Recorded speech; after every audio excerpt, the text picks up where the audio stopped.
தற்போதைய செய்தி ஒன்றை பார்த்துக் கொண்டிருக்கிறோம். சென்னையில் வெடிகுண்டு வைத்திருப்பதாக மிரட்டல் சொல்லி மின்னஞ்சல் ஒன்று வந்திருக்கிறது. அது குறித்த அண்மை செய்தியை பார்த்துக் கொண்டிருப்போம். குறிப்பாக 30 இடங்களில் சென்னையில் வெடிகுண்டு வைத்திருப்பதாக காவல்துறைக்கு மின்னஞ்சல் ஒன்று வந்திருக்கிறது. இந்த மின்னஞ்சலை அடுத்து காவல்துறை நடவடிக்கை மேற்கொண்டிருக்கிறது. சென்னையில் குறிப்பாக 30 இடங்களில் வெடிகுண்டு வைத்திருப்பதாக மின்னஞ்சல் ஒன்று காவல்துறைக்கு கிடைத்திருக்கிறது.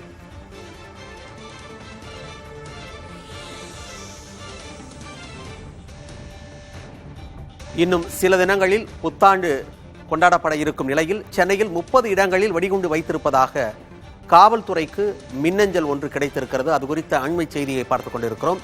பெசநகர், எலியட்ஸ் கடற்கரை உள்ளிட்ட இடங்களில் வெடிகுண்டு வைத்திருப்பதாக மின்னஞ்சல் அனுப்பியிருக்கிறார்கள். கூடுதல் விவரங்களோடு செய்தியாளர் ஆனந்தன் இணைந்திருக்கிறார். ஆனந்தன், இந்த சம்பவம் குறித்து காவல்துறையினர் என்ன சொல்லியிருக்காங்க? மணிமாறன், சென்னையில் இருக்கக்கூடிய தலைமை அலுவலகமாக இருக்கக்கூடிய டிஜிபி அலுவலகத்துக்கு மின்னஞ்சல் ஒன்று அனுப்பப்பட்டிருக்கிறது. அதில் 30 இடங்கள்ல சென்னையில் குண்டு வைக்கப்பட்டுள்ளதாகவும் அதில் குறிப்பிடப்பட்டிருக்கிறது. அது மட்டுமல்லாமல் தொலைபேசியிலும் தொலைபேசி தொடர்பு கொண்டு 30 இடங்கள்ல சென்னையில குண்டு வைக்கப்பட்டிருக்கிறது, வெடிகுண்டு வைக்கப்பட்டிருக்கிறது. முதலாக பெசநகர் கடற்கரையில் வைக்கப்பட்டிருக்கிறது, கண்டுபிடித்து எடுத்துக் கொள்ளுங்கள் என்று தொலைபேசியை உரையாடி உடனே போனை துண்டித்திருக்கிறார்.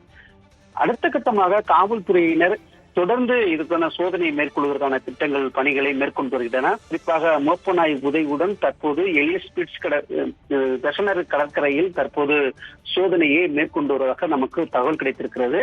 நமது குழுவானது நேரடியாக தற்போது சென்று கொண்டிருக்கிறது.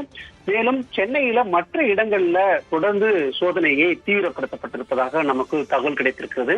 புத்தாண்டை ஒட்டி சென்னையில கிட்டத்தட்ட 10,000 15,000 காவலர்கள் பணியில் ஈடுபடுத்தப்படுவதாக இதற்கு முன்பாக தொடர்ந்து காவலர்கள் ஆலோசனை செய்து அதற்கான கூட்டங்கள் நடைபெற்றுக் கொண்டிருக்கிறது. இந்த நிலையில தற்போது இப்படி ஒரு தகவல் அவர்களுக்கு காவல்துறைக்கு வந்திருக்கிறது. எனவே அடுத்த கட்ட நகர்வை தற்போது தீவிரப்படுத்தியிருக்காங்க காவல்துறை தரப்பில். மணிமாறன், காவல்துறை மிகவும் திறமை வாய்ந்த காவலர்கள் இருக்காங்க. தமிழ்நாடு காவல்துறையில பேர் போன ஒரு துறை, நல்லா தெரியும். பேசிட்டு துண்டிச்சிட்டார் ஒரு நபர் அப்படின்னு சொல்லியிருந்தோம். அப்படின்னாக்கா எங்க இருந்து பேசினாரு, எந்த பகுதியில இருந்து பேசியிருப்பாங்க அப்படின்ற தரவுகள்லாம் காவல்துறை நேரம் தேடி இருப்பாங்க இல்லையா? இதற்கு முன்பாகவே இது தொடர்பாக காவல்துறை இருக்கக்கூடிய சென்னை காவல்துறை ஆணையர் அலுவலகத்துக்கும் சரி, அதே போல டிஜிபி அலுவலகத்துக்கும் சரி, முக்கியமான இடங்கள்ல தொடர்பு கொண்டு இது தொடர்பாக தொடர்பு கொண்டு வெடிகுண்டு வைத்திருப்பதாக மிரட்டல் கொடுப்பதும் தொடர்ந்து நடைபெற்றுக் கொண்டிருக்கிறது. தீவிரமாக விசாரிச்சு உள்ளே சென்று பார்த்தா மனநலம் பாதிக்கப்பட்ட நபர்களையும் கைது செய்திருக்கார்கள்.